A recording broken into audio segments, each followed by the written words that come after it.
Repli identitaire. Face à un danger, quel qu'il soit, les réactions sont diverses. Quand certains font face, contre-attaquent et se battent bec et ongle, d'autres par contre ont tendance à prendre la fuite, à se replier sur eux-mêmes. Cependant, il y a un type de guerre, aussi virulente qu'insidieuse, qui ne se mène pas par des armes, mais par la connaissance de notre identité.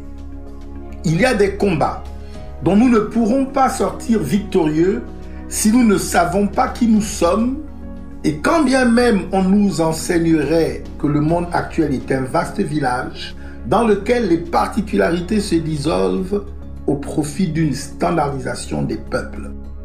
Quand bien même on nous apprendrait que nous ne devons pas rejeter ce qui est accepté chez nos voisins, même si c'est contraire à notre éthique. Quand bien même on nous obligerait à accepter des coutumes qui ne sont pas les nôtres et qui feraient se retourner nos ancêtres dans leur tombe, même si on veut nous faire croire que nos principes sont ringards et passés de mode, même si on veut nous faire croire qu'il existe d'autres types de couples que celui que nous connaissons, et qu'enseigner à nos enfants que le mariage est l'union entre un homme et une femme, c'est être antisocial. Même si on veut nous faire croire que l'impolitesse et le manque de respect sont en réalité des formes de liberté d'expression. Notre identité reste indéniablement inscrite dans notre ADN et c'est elle qui fait que nous ne sommes et ne serons jamais eux. Alors ils peuvent désapprouver notre façon de vivre, notre façon d'éduquer nos enfants. Pour eux, c'est de la maltraitance.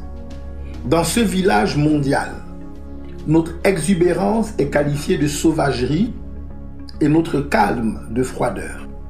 Notre oui est pris pour de la soumission et notre non pour de la rébellion. Notre moi est apparenté à de l'égocentrisme et notre nous à de l'invasion.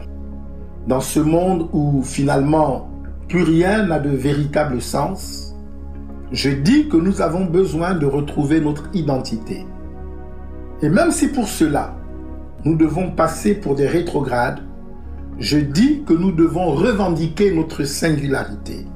Chez nous, une famille simple est composée d'un père, d'une mère et des enfants, et non pas de parents du même sexe ayant adopté des enfants. Ici, un enfant obéit à ses parents. Chez nous, le respect de l'aîné est un principe immuable. Ne vous y trompez pas, je suis pour la modernité, mais je refuse d'y sacrifier mon identité. Alors oui, modernisons-nous, vivons avec notre temps, mais restons nous-mêmes. Intégrons que nous ne sommes pas des clones. Je suis Mike Joktan, j'ai un autre regard sur le Gabon. Que Dieu bénisse le Gabon.